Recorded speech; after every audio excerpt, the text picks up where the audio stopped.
श्री स्वामी समर्थ. वैशाली रेसिपीमध्ये आपलं स्वागत आहे. चला तर आज आपण बनवणार आहोत गवारीच्या शेंगाची भाजी. 2 मिनटात बनणारी ही भाजी आहे. त्यासाठी आपण इथे शेंग घेतले, पाव किलो घेतले. ती मी स्वच्छ धुवून शिजायला घालते. आपली शेंग शिजवून झाली आहे. आता आपण त्याला फोडणी देऊया. सिंपल अशी शेंगाची भाजी आहे. लसूण जिऱ्याची फक्त फोडणी द्यायची आपल्याला. डब्यासाठी बनवायला पटकन होते. 2 मिनटात ही भाजी. आपण लसूण टाकून घेतला आहे तेलामध्ये. इथे जिरं टाकले.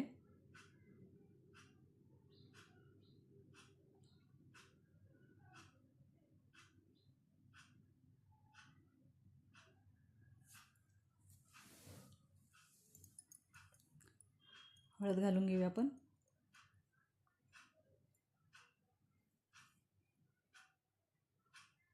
टमॅटो घालून घेऊया.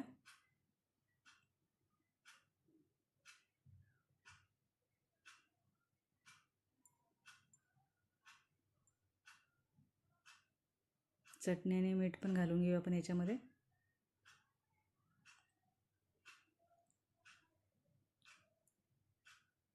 चटणी घातली, मीठ चवीनुसार. खूप सिंपल आणि साधी भाजी आहे, पण चपाती बरोबर छान लागते. डब्यासाठी मी बनवते ही. शेंग ॲड केली आपण.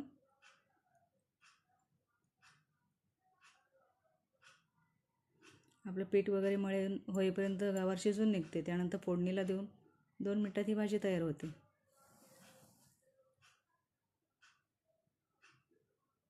आता याच्यामध्ये आपण शेंगदाण्याचं कूट ॲड करूया. माझी रेसिपी आवडल्यास लाईक, कमेंट आणि सबस्क्राईब करा. शेंगदाण्याचं कूट घातला मी. तर आपली भाजी तयार आहे. कशी वाटली भाजी?